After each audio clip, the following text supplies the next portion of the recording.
Radiothon. Go to rickandbubba.com. You'll see the World Vision logo there. Click to sponsor your child, or you can call 866-806-HOPE. We have set a goal by the top of the hour to be at 550 children sponsored.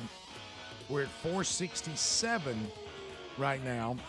And I will tell you this, and you got to know this, because these children, there's a call, a biblical call to them. We want to we've got a lot that God has blessed us with. We want it to turn into something that matters for eternity. And if we think this thing's starting to drag, Gobble, gobble, gobble, do not make me do that. Do not make me play that song. Well, that hit in top my to head bottom. on a. I mean, Don't Rick, you do this? It resonated in a special spot back there. I That know. hurt. Don't you think I won't though? Don't you think I've never been one of those parents that threatens a spanking. I'll give them if it doesn't go the way it needs to go. You know those parents, honey, if you do that again, don't you do that again. One more time. Wham! Tear his little rear end up. No need to count. But anyway, so Dr. Lou joins us. So you're just going to go without hitting the goal, huh?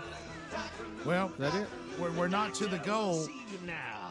But have we done enough for him to come on? It's time to get excited. They got a smile, and it seems to me that we would be thankful for luxury. And every child needs a sponsor, just $1 a day. Day. Now and then when I see their face, they take me away to that special place. And if I stare too long, I'd probably break down and cry. Here we go. Whoa. Sponsor a child. Everybody, come on.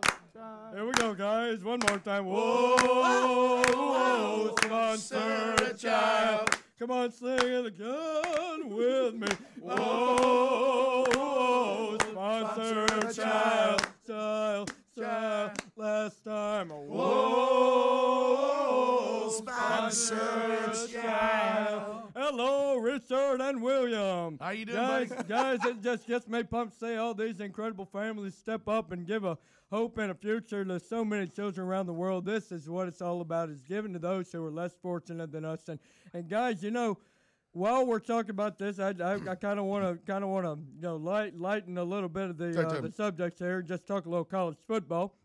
But guys, before we get started, you got to know, college football is my first love, but we got to address the masses that did not go to Talladega this past weekend. I don't know if you read that only 88,000 people attended the race, which normally draws 120,000 people. Talladega officials expected a bigger turnout because the Alabama football team was off this past weekend. However, I caught up with several Alabama fans who agreed that they've been putting too much mileage on their houses lately. Lou. Oh, my God. That's Dr. Lou. Dr. Lou. Sponsor a child.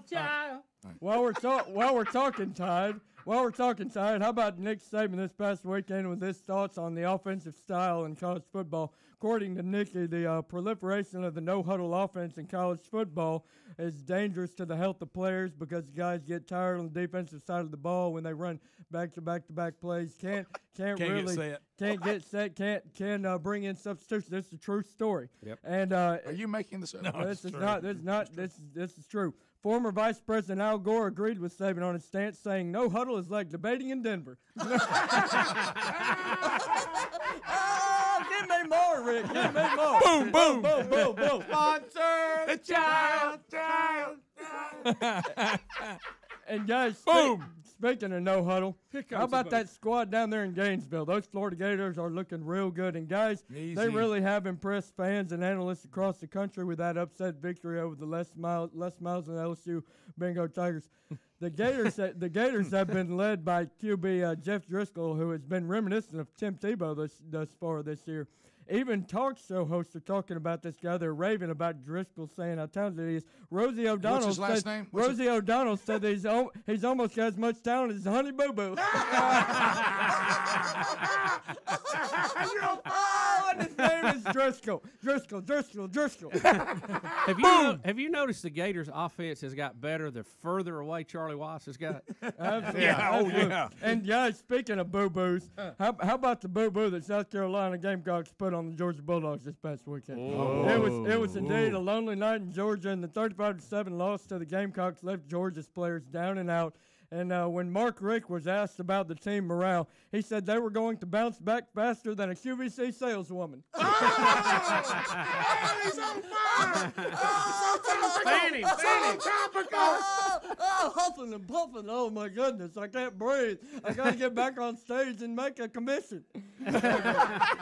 Sponsor. Well, you saw in that. That's what the difference in working straight commission and having a draw is all about. Yep. Guys, that was painful to watch. And speaking of painful, the Auburn Tigers need some relief, guys.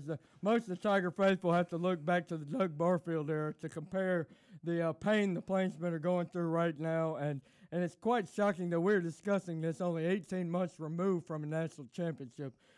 Guys, I don't know if y'all heard the latest on the Plains, but I understand Gene Sizik was asked by a reporter this week about the execution of his offense. And he said he thought that would be a good idea.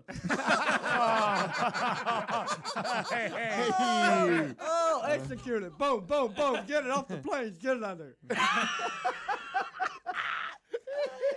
Guys, another story that is My favorite so far this season. Yeah. Go ahead. Oh, that's good. Guys, another story that has surfaced this past week is reminiscent of the storyline from the Blind Side movie. You guys know that? Most folks are familiar of the situation where Sean and Leanne Chewy were accused of using their financial. Now, who was that? What family was that? The Chewy's. Yeah, okay. That's her what I name? thought you said. What's her name again? The Chewy's. Sean Chewy and Leanne Chewy. Where they were accused of using their financial influence to funnel Michael Orr, who's now the offensive lineman for the Ravens, to the college of their choice. Well, guys, it appears the NCAA investigators believe they have pinpointed another case of this, and believe it or not, it's in the Birmingham area. Can you believe this, guys? That's right. Turns out this kid named Baruch from Ethiopia is already on Rivals Top 100 for 2024. Oh, so much coordination. Just trying to help. I think I'll sponsor that child. Yes, just trying to help. Word is he's interested in Auburn. Well, I don't know what to say. I'm not trying to say. I'm just kidding. Yeah, he's only like 7, but I But did guys- get a call see if he could play quarterback this weekend. Guys, All right. Guys, I did just get a text. I got a text. Actually, Charlie Weiss just tweeted me and said he would donate 3 meals for World Vision. That's 3 of his meals, which should knock out a country. So that's a big good. That's good. That's a big good. That's great. Okay. We just took care of Mozambique. You almost said it right. I like it. I was going Zimbabwe, but I couldn't think of it. I think it's Mozan, but that's okay. Yeah, well, it's close enough. You know what? We knew what you meant, and it was good. Let me tell you when you know you're going downhill, when you're being corrected by Rick or Bubba on how to say something. But guys, before we come back and make our picks here for the weekend, I've got to share with you my own vision from this past week. Honestly, the South Carolina game was such a blowout that I fell asleep in the middle of the first quarter, guys, and that's when I saw the vision for the remainder of this season. Oh no! Oh, here we go. Not a dream. Well, guys, there I was, and I was in the middle of a crimson ocean.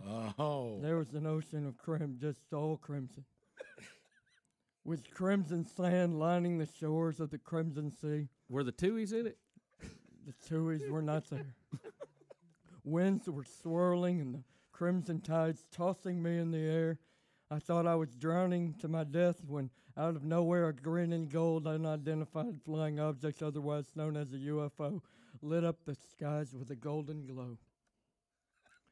Suddenly, out from the UFO came a tiny, beautiful, red-bearded leprechaun pedaling a tricycle as he flew through the air. He landed his Speedy sprung a leak. He landed his tricycle in the middle of the ocean as the waves calmed and turned green and gold. He kept pedaling in circles and looked me in the eyes and said, "Papa Bear, I've missed you so much. I'm here to eliminate the crimson tide. Let's ride the golden shores and fly away on my tricycle." Wow. Wow. Wow. Guys, it's clear to me that the University of Notre Dame Fighting Irish will eliminate the Tide this year. That is a dream. You watch, though.